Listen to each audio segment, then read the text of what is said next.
70% des bureaux ont ouvert à l'heure. Et les 30% qui n'ont pas ouvert à l'heure, ils ont ouvert de toute façon dans les 5 et 30 minutes qui suivaient. Ce retard, dans quelques cas, était dû au retard dans l'acheminement du matériel ou bien dans l'arrivée soit des délégués, des assesseurs et dans le bureau de vote. Mais on sait qu'il y a eu quelques incidents de gauche à droite et dans la nature on pourra spécifier tout ça, c'est-à-dire on contrôle, on regarde et durant la journée, de toute façon, on peut en savoir un peu plus.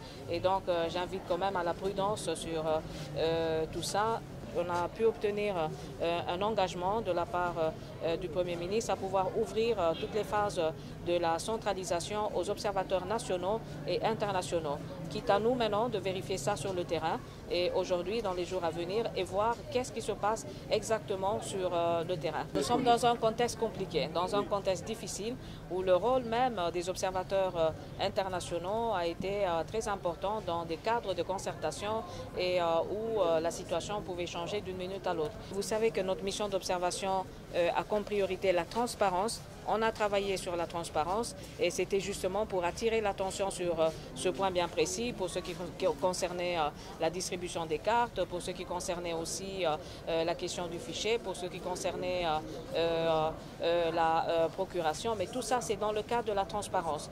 Donc, je ne peux pas prendre tous les éléments pour dire ils sont tous réunis, mais notre mission est en train de travailler, d'observer, de regarder là où les observateurs internationaux ont pu de toute façon intervenir pour faire leur travail, c'est-à-dire dans les cas de concertation, et on a obtenu un engagement. Mais je dois encore préciser que cet engagement doit être vérifié directement sur le terrain. Et la question sécuritaire, c'est un grand défi pour le Mali.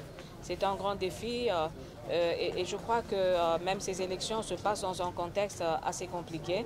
Et notre mission d'observation est là, donc je me suis rendue à Mopti il y a quelques jours pour regarder justement la situation sur le terrain, s'il y avait un plan de sécurisation. Donc le plan de sécurisation, il faut le dire, ça part premièrement des autorités maliennes, mais ensemble avec d'autres forces internationales.